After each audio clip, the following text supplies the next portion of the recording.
하나님께서 우리에게 주시는 말씀은 신약성경 고린도전서 12장 3절로 11절 말씀입니다. 고린도전서 12장 3절로 11절까지 말씀입니다. 하나님의 말씀을 봉독합니다. 그러므로 내가 너에게 알리노니 하나님의 영으로 말하는 자는 누구든지 예수를 저주할 자라 하지 아니하고 또 성령으로 아니하고는 누구든지 예수를 주시라 할 수 없느니라. 은사는 여러 가지나 성령은 같고 직분은 여러 가지나 주는 같으며 또 사역은 여러 가지나 모든 것을 모든 사람 가운데서 이루시는 하나님은 같으니 각 사람에게 성령을 나타내심은 유익하게 하려 하심이라. 어떤 사람에게는 성령으로 말미암아 지혜의 말씀을, 어떤 사람에게는 같은 성령을 따라 지식의 말씀을, 다른 사람에게는 같은 성령으로 믿음을, 어떤 사람에게는 한 성령으로 병 고치는 은사를, 어떤 사람에게는 능력 행함을, 어떤 사람에게는 예언함을, 어떤 사람에게는 영들 분별함을, 다른 사람에게는 각종 방언 말함을, 어떤 사람에게는 방언들 통역함을 주시나니 이 모든 일은 같은 한 성령이 행하사 그의 뜻대로 각 사람에게 나누어 주시는 것이니라. 아멘. 우리가 살아가는 사회 속에서 우리는 여러 가지 방법으로 사람들을 분류할 수 있죠. 남자와 여자로도 분류할 수 있고, 남한 사람, 북한 사람으로도 구별할 수 있겠고요. 흑인과 백인으로도 나눌 수 있겠고요. 인스타그램을 하는 사람과 하지 않는 사람, 또는 코로나 바이러스 백신을 맞은 사람과 맞지 않은 사람, 다양하게 우리는 여러 가지 방식으로 사람을 나눌 수 있고 구별할 수 있을 것입니다. 성경에는 사람을 어떻게 구별하고 있을까요? 성경을 우리가 계속 읽으면서 다양한 방식으로 성경이 사람을 나누고 있음을 우리는 확인하곤 합니다. 하나님의 말씀을 청종하는 사람과 청종하지 않는 사람, 또 선하게 살아가는 사람과 악한 삶을 살아가고 있는 사람, 하나님의 자녀와 또 사탄의 자녀, 이와 같은 방식으로 또 그 외에도 수많은 다른 방식으로 성경은 또 사람을 나누고 구별하고 있습니다. 신약 성경에서, 그리고 더 나아가서 또 우리 기독교인들에게 가장 중요한 또 다른 구별의 방식이 있다면 그것은 바로 그리스도 안에 있는 사람과 그리스도 안에 있지 않는 사람, 성령을 받은 사람과 또 성령을 받지 못한 사람, 성령을 아는 사람과 성령을 알지 못하는 사람의 구별이라고 할 수 있겠습니다. 사실 성령을 받은 사람이라고 하는 것은 상당히 중요한 기독교의 중요한 개념이라고 할 수 있겠습니다. 우리가 그리스도인이라고 말할 때에 종종 우리는 교회에 다니는 사람을 그리스도인이라고 그렇게 생각할 수 있습니다. 물론 대부분은 맞는 이야기일 것입니다만은, 그러나 교회를 다니는 사람이 모두 다 그리스도인이다라고 말하기는 어려울 것입니다. 왜냐하면 그리스도인이란 성령을 받은 사람이어야 하기 때문입니다. 왜 성령을 받은 사람이어야 하는가 하면 성령을 통하지 않고서는 하나님을 알 수가 없고 또 예수 그리스도를 구주로 고백할 수가 없기 때문에 그렇습니다.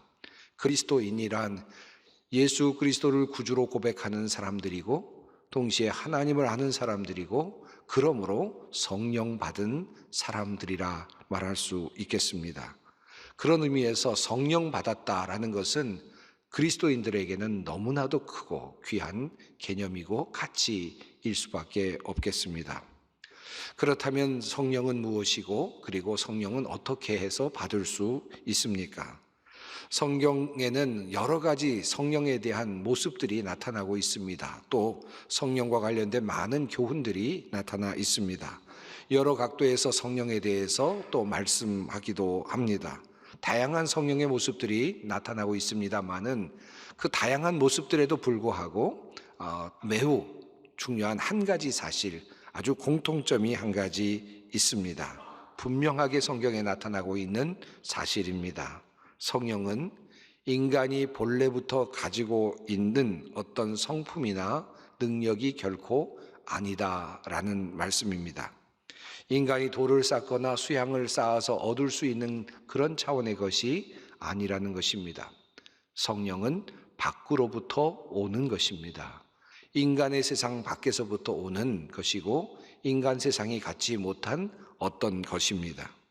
우리의 어떤 능력에 숨겨진 부분이나 또 감추어졌던 부분을 잘 개발해서 우리가 찾아낼 수 있는 차원의 어떤 것이 아니라고 하는 사실입니다. 성령님은 하나님의 것이요 동시에 하나님 자신이기도 합니다. 우리의 것이 아니기에 우리는 받아야만 누릴 수 있는 것이 바로 성령님입니다. 두 가지 차원이 있을 수 있겠죠. 우리가 받을 때 우리는 성령을 얻을 수 있고 또 우리가 구해서 성령을 받을 수 있을 것입니다. 그러므로 예수님께서는 제자들을 위해서 보혜사 성령님을 먼저 하나님께 구해 주셨습니다. 요한복음 14장 말씀입니다. 내가 아버지께 구하겠으니 그가 또 다른 보혜사를 너희에게 주사 영원토록 너희와 함께 있게 하리니 그는 진리의 영이라. 세상은 능히 그를 받지 못하나니 이는 그를 보지도 못하고 알지도 못함이라. 그러나 너희는 그를 아나니 그는 너희와 함께 거하심이요 또 너희 속에 계시겠음이라. 세상이 알지 못하는 성령, 세상이 알지 못하는 또 도저히 가지고 있지 않는 성령, 그러나 너희에게는 있을 것이다. 너희는 그를 알게 될 것이다 라는 말씀입니다. 세상은 그를 능히 받지 못하나 그러나 너희는 보게 될 것이고 받게 될 것이다 라고 말씀하시면서 예수님께서는 그 성령을 내려달라고 내가 아버지께 구하겠다 라고 그렇게 말씀하십니다. 예수님께서 이 땅에 오셔서 공생애를 보내시면 중에 제자들을 위하여 그리고 오고 오는 모든 세상의 사람들을 위하여 하나님께 보혜사 성령을 보내어 달라고 간구하셨다라고 하는 말씀입니다. 예수 그리스도의 간구에 의해서 예수님의 간청에 의해서 하나님께서 우리에게 보혜사 성령을 보내어 주셨다라는 의미이기도 합니다. 또한 주님께서는 모든 제자들에게 또 오고 오는 모든 세대의 사람들에게 너희가 성령을 구해야 한다고 성령을 찾아야 한다고 그렇게 가르쳐 주셨습니다. 누가복음 11장 말씀입니다. 구하는 이마다 받을 것이요 찾는 이는 찾아낼 것이요 두드리는 이에게는 열릴 것이니라. 너희가 갈지라도 좋은 것을 자식에게 줄 줄 알거든 하물며 너희 하늘 아버지께서 구하는 자에게 성령을 주시지 않겠느냐 하시니라. 우리 주님께서는 분명히 말씀하시기를 너희가 성령을 구하면 반드시 받게 될 것이다 라는 말씀을 하신 것입니다. 구하라고 말씀하셨고 찾으라고 말씀하셨습니다. 하나님께서 왜 주시지 않겠느냐라고까지 주님은 말씀하셨습니다. 그리고 예수님께서는 하늘로 올라가시기 전에 제자들에게 예루살렘을 떠나가지 말고 내게서 들은 바 하늘 아버지께서 약속하신 것을 기다리라고 말씀하시면서 너희는 성령으로 세례를 받으리라 말씀하여 주셨습니다. 한마디로 말씀드린다면 예수님께서는 우리를 위하여 성령을 간구해 주셨고 또 우리들에게는 성령을 받으라고 그리고 성령을 구하라고 가르쳐 주셨으며 또 제자들에게는 성령의 임재하심을 성령 세례를 이미 예언하여 주셨습니다. 이렇게 함으로써 우리가 성령을 받을 수 있음을 예수님께서는 우리들에게 알려주신 것입니다. 사실 이 내용을 우리가 읽어보면 또 우리가 배워가다 보면 성령 받는다는 것이 사실은 얼마나 쉬운 일인가 하는 것을 알게 됩니다. 성령을 받는다는 것은 그다지 어려운 일이 아닌 것처럼 보이죠. 그럼에도 불구하고 성령 강림주일과 같은 오늘 우리들은 모일 때마다 나름의 부담감을 가질 때가 참 많습니다. 성령 강림이라는 말씀을 들으면서도 과연 나는 성령 받았는가? 라고 하는 그런 의문이 들 때가 많이 있기 때문이죠. 아마 여기에 모여 있는 우리 모든 성도님들 또 온라인으로 예배를 드리는 여러분들에게도 한번 묻는다면 아마 대답하기 좀 어려운 분이 있을지도 모르겠습니다. 한번 여러분 마음속으로 한번 대답해 보십시다. 나는 과연 성령 받았는가? 여러분 확신하고 계십니까? 여러분이 확신한다면 어떤 근거로 그렇습니까? 여러분이 받지 않았다고 생각한다면 무슨 생각, 무슨 근거로 그렇게 받지 않았다고 생각을 하십니까? 성도님들 중에 많은 분들이 자신은 성령을 받지 못했다라고 그렇게 생각하고 또 힘들어하는, 신앙생활을 힘들어하는 분들을 종종 봅니다. 왜냐하면 사도행전이 전하는 첫 번째 성령 강림의 모습이 너무나도 강력하고 놀라운 기적과 사건으로 그렇게 이어져 가고 있기 때문이죠. 하나님께서는 그야말로 특별한 때에 특별하신 방법으로 특별한 사람들을 통하여 놀라운 기적을 보여주시기도 하고 성령의 뜨거운 역사를 경험케 해주시기도 합니다. 성령의 은사와 같은 것들을 경험할 수 있게 해주시기도 하고 놀라운 기적을 통해서 사람들을 놀랍게 하기도 하고 이런 역사를 이루어 가시기도 합니다. 그러나 사실 성령께서 정작 하시는 일이 무엇인가, 그리고 성령의 역사하심의 그 목적이 무엇인가를 정확하게 이해하게 된다면 이와 같은 기적과 같은 일들이 일어나는 것은 사실은 부차적인 일이라는 사실을 알게 됩니다. 여러분, 사도행전 1장 8절 말씀 너무나도 잘 알고 있는 말씀이죠. 예수님께서 선교의 지상명령을 내려주신 바로 그 말씀입니다. 한번 한 목소리로 이 말씀을 함께 읽어보겠습니다. 오직 성령이 너희에게 임하시면 너희가 권능을 받고 예루살렘과 온 유대와 사마리아와 땅끝까지 이르러 내 증인이 되리라 하시니라. 이 말씀을 읽을 때마다 우리의 가슴은 사실은 떨리죠. 그리고 벅찬 감격을 느낄 때가 있습니다. 주님께서 나를 가라고 하시는구나, 선교의 현장으로 나를 보내시는구나 하는 그런 두렵고 떨리는 마음이 사실 있습니다. 그런데 우리가 이 말씀을 읽을 때마다 항상 먼저 우리 눈에 들어오는 말씀이 있고 또 그 말씀이 우리를 사실 굉장히 우리의 생각을 굉장히 지배하는 경우가 있습니다. 바로 그 말씀은 이 말씀입니다. 너희가 권능을 받고 라는 말씀입니다. 마치 성령을 받으면 권능을 받아야만 마땅하고 권능을 받지 못하면, 기적을 경험하지 못하면 성령을 받지 못한 것과 같은 그런 느낌을 줄 수 있는, 오해할 수 있는 그런 말씀이 바로 너희가 권능을 받고 라는 말씀입니다. 그러나 사실 이 본문 말씀을 깊이 생각하고 그리고 문법적으로 그 말씀의 의미를 그리고 앞부분과 뒷부분을 맞추어서 생각해 본다면 정작 주님께서 하신 말씀은 이러한 말씀입니다. 내 증인이 되리라 라는 말씀이 도리어 핵심이라는 사실을 알게 됩니다. 이 말씀을 줄이면 이렇게 말할 수 있죠. 오직 성령이 너희에게 임하시면 너희가 내 증인이 되리라. 이것이 본래 주님의 말씀입니다. 성령께서 임하시면 어떤 일이 일어나는가? 권능이 일어난다라는 말씀이 아니라 그것은 일단 접어두고 성령께서 임하시면 너희 모두가 다 증인이 될 것이다 라는 말씀이 정작 주님께서 하신 말씀이라는 뜻입니다. 권능을 받고 그리고 예루살렘과 온 유대와 사마리아와 땅끝까지 이르러 라는 이 말씀은 괄호로 묶을 수 있는 말씀이죠. 그리고 방법과 범위 등을 말하는 부사구적인 의미가 있습니다. 여러분, 이 말씀이 생각나십니까? 예수님께서 하신 이 말씀 말입니다. 보혜사 아버지 곧 아버지께서 내 이름으로 보내실 성령, 그가 너희에게 모든 것을 가르치고 내가 너희에게 말한 모든 것을 생각나게 하시리라. 예수님께서 일찍이 말씀하셨던, 제자들에게 말씀하셨던 바로 그 말씀입니다. 보혜사 성령께서 임재하시면 어떤 일이 일어나는가? 예수님께서 제자들에게 말씀하여 주셨습니다. 그것은 바로 내가 했던 일, 예수 그리스도께서 하셨던 일을 기억나게 하실 것이고 그것의 참된 의미를 깨닫게 해주실 것이다 라는 말씀이었습니다. 보혜사 성령님의 임재는 그가 기적적으로 임하시든 바람처럼 임하시든 불꽃처럼 임하시든 방언으로 임하시든 병고침으로 임하시든 예수 그리스도께서 누구이신지를 알게 해주시고 그분의 말씀을 다시 기억하게 해주시고 그 말씀을 믿게 해주신다. 이것이 바로 성령의 역사하심이다 라는 말씀입니다. 예수 그리스도를 증언하는 영, 예수 그리스도를 가리키는 영, 바로 그 영이 성령이라는 말씀입니다. 여기에서 권능이라든지 기적이라든지 이 놀라운 사건이라든지 이것들은 사실은 괄호 안에 묶여져 있고 다양하게 펼쳐질 수 있는 부분이 되는 것입니다. 그러므로 주님은 요한복음 15장 26절에서 이렇게 말씀하십니다.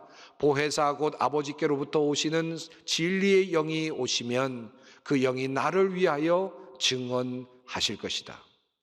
예수 그리스도를 증언하는 영이 바로 성령이라는 말씀입니다. 너희가 성령을 받으면 모두 다 내 증인이 되리라 라는 말씀과 연결되는 말씀이기도 합니다. 그러므로 성령님은 예수 그리스도의 사역을 생각나게 하시고 증언하시는 영이시며 우리에게 성령을 부어주셔서 우리로 하여금 예수 그리스도를 알고 그분을 증언하도록 하십니다. 이것이 성령님의 가장 중요하고 본질적인 성격이라 할 수 있겠습니다. 그러므로 사도 바울은 우리에게 이렇게 말씀하십니다. 그러므로 내가 너희에게 알리노니 하나님의 영으로 말하는 자는 누구든지 예수를 저주할 자라 하지 아니하고 또 성령으로 아니하고는 누구든지 예수를 주시라 할 수 없느니라. 주님은 분명히 말씀하시기를, 바울을 통하여 말씀하시기를 우리로 하여금 예수 그리스도를 구주로 고백하시게 하는 분은 바로 성령님이라고 말씀하십니다. 이것이 주님의 말씀입니다. 사랑하는 여러분에게 다시 한번 묻고 싶습니다. 여러분은 성령 받았습니까? 여러분 마음속에 주 예수 그리스도가 나의 구주가 되신다. 예수 그리스도께서 나의 주인이 되신다. 예수 그리스도께서 이 땅에 오셔서 사시고 죽으시고 그 십자가에 달리시고 그리고 부활하시고 그리고 우리에게 구원을 주신 그 구원이 나에게 믿음으로 다가와 있다. 그리고 예수님께서 다시 오실 때 내가 예수님으로부터 주신 그 구원을 받았다는 확신이 든다. 그 믿음이 있다라고 생각이 드신다면 이미 여러분은 성령 받은 사람이라는 말씀입니다. 그 정도밖에 안 되나라고 말씀하실 분이 계실지 모르지만 그 사실을 믿을 수 없어서 힘들어하고 고민하는 사람들이 얼마나 많이 있는지 모릅니다. 예수께서 그리스도이시고 예수님께서 우리의 구주가 되신다는 사실을 믿지 못하는 사람들이, 믿을 수 없어 하는 사람들이 얼마나 많이 있는지 모릅니다.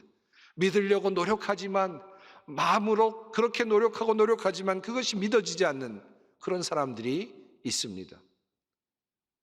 만약에 우리에게 이 믿음이 있다면 우리는 성령 받은 사람입니다. 여러분 위로를 받으시기 바랍니다. 여러분이 이 자리에 나와 앉아 있는 것 예수 그리스도를 구주로 고백하기 때문 아니겠습니까? 그러므로 여러분은 성령 받은 사람이라는 말씀입니다. 사도 베드로가 예수님 앞에서 자신의 신앙을 고백하였던 장면이 있습니다. 베드로가 이렇게 말하죠. 주는 그리스도시요 살아계신 하나님의 아들이시니이다. 이렇게 고백합니다. 이것이야말로 놀라운 고백이었습니다. 예수 그리스도는 우리의 주님이시고 그리고 살아계신 하나님의 아들이시다라는 표현 아닙니까? 그러자 이렇게 멋진 신앙의 고백을 하자 예수님께서는 이렇게 말씀하셨습니다. 바요나 시몬아 내가 복이 있도다. 이를 내게 알게 한 이는 혈육이 아니요 하늘에 계신 내 아버지시니라. 베드로의 생각으로 만들어낼 수 있는 것이 아닙니다. 베드로의 어떤 결단으로 만들어낼 수 있거나 고백할 수 있는 부분이 아닙니다. 이렇게 고백할 수 있게 하신 것은 하나님이시고 하나님께서 성령을 그에게 부어주셨기 때문이라는 말씀입니다. 하나님의 선물이라는 말씀입니다. 그러므로 믿음은 하나님의 선물이요 그리고 성령도 하나님의 선물입니다. 이렇게 주님께서 말씀하신 후에 주님께서 이 말씀을 덧붙이셨습니다. 너는 베드로라 내가 이 반석 위에 내 교회를 세우리니 음부의 권세가 이기지 못하리라. 예수님께서는 이 고백 위에, 이 신앙의 고백 위에 주는 그리스도시여 살아계신 하나님의 아들이십니다라고 하는 이 고백 위에 성령의 은혜를 통하여 그가 고백했던 이 고백 위에 교회를 세우시겠다고 말씀하여 주셨습니다. 그러므로 교회는 성령의 능력으로 세워진 그러한 것이라고 말할 수 있습니다. 다시 말하면 교회는 예수 그리스도를 구주로 고백하는 그 고백 위에 세워져 있고 그리고 그 고백을 가능하게 하신 분은 하늘에 계신 아버지이시고 그 아버지께서 바로 증언하시는 성령님을 우리에게 보내주셨기 때문입니다. 그러므로 본문을 통하여 주님은 이렇게 말씀하십니다. 성령으로 아니하고는 누구든지 예수를 주시라 할 수 없느니라. 은사는 여러 가지나 성령은 같고 직분은 여러 가지나 주는 같으며 또 사역은 여러 가지나 모든 것을 모든 사람 가운데서 이루시는 하나님은 같으니 각 사람에게 성령을 나타내심은 유익하게 하려 하심이라. 교회를 유익하게 하려는 하나님의 의도, 이것이 잘 드러나 있습니다. 이러한 내용을 고린도전서 12장 12절 이후의 내용에서 바울을 통하여 주님은 다시 말씀하십니다. 몸은 하나인데 많은 지체가 있고 몸의 지체가 많으나 한 몸인과 같이 그리스도도 그러하니라. 우리가 유대인이나 헬라인이나 종이나 자유인이나 다 한 성령으로 한 세례를 받아 한 몸이 되었고 또 다 한 성령을 마시게 하셨느니라. 한 성령 안에서 우리 모두가 다 함께 존재한다는 말씀입니다. 모든 지체들이 함께 존재한다는 말씀입니다. 교회 안의 모든 지체들이 하나라는 말씀입니다. 주 예수 그리스도를 구주로 고백하는 모든 사람들은 하나의 지체를 이루고 있습니다. 그리고 그 모두는 다 성령의 사람들입니다. 병 고치는 은사를 가진 사람도 성령의 사람이고 예언하는 사람도 성령의 사람이고 찬양대에서 찬양을 하는 사람도 성령의 사람이며 그리고 교회 학교에서 아이들을 가르치는 사람도 성령의 사람으로서 주 예수 그리스도께서 구주가 되심을 선포하는 일을 감당하는 사람들입니다. 예배당에서 봉사하는 모든 예배위원들도 마찬가지고 그리고 차량부에서 차량을 봉사하는 사람들도 마찬가지입니다. 주 예수 그리스도께서 우리의 구주가 되심을 선포하는 일에 동참하며 그 일을 감당하는 사람들입니다. 성령의 사람들이고 성령의 사역을 하는 사람들입니다. 우리 소망교회는 아름다운 교회를 꿈꾸고 있습니다. 모든 직분자들과 봉사자들이 바로 이 성령의 사람들임을 꼭 기억하면서 각자의 자리를 지키고 그 자리에서 우리 그리스도이신 주님의 하나님 되심을 선포하는 것입니다. 그럴 때 우리 소망교회의 놀라운 역사가 일어날 줄로 믿습니다. 사랑하는 성도 여러분, 오늘 이 한 가지만큼은 꼭 기억하고 그리고 이 자리를 떠났으면 좋겠습니다. 주 예수 그리스도께서 구주가 되시고 나의 구원자가 되신다. 이 믿음이 내 안에 있다면 나는 성령 받은 사람입니다. 이 성령 안에서 우리가 교회의 모든 일들을 감당하고 있다면 우리는 성령의 사역을 우리가 함께 나누고 있는 것입니다. 우리의 모든 사역은 성령의 사역이고 주님의 복음은 우리의 사역을 통해 전파될 것입니다. 아름다운 교회를 꿈꾸면서 우리가 함께 성령 강림주의를 보내고 있습니다. 이것이 바로 우리가 성령 강림주의를 지키고 있는 이유이기도 합니다. 함께 기도하겠습니다. 거룩하시고 자비로우신 하나님, 우리에게 성령을 보내주시어 우리로 하여금 그리스도를 구주로 모시게 하시고 주님의 이름을 높이며 그리스도를 증언하게 하시니 감사합니다. 성령의 은사를 가진 사람들, 성령의 열매를 맺는 사람들과 더불어 우리는 각자의 자리에서 성령의 사역을 감당합니다. 우리 모두가 그리스도 안에서 하나이며 한 몸임을 고백합니다. 그리고 우리 모두가 성령의 사람들임을 고백합니다. 각자의 자리에서 빛나게 하시고 그 자리에서 주님을 증언하는 복된 제자들 되게 하여 주시옵소서. 예수님의 이름으로 기도드립니다. 아멘.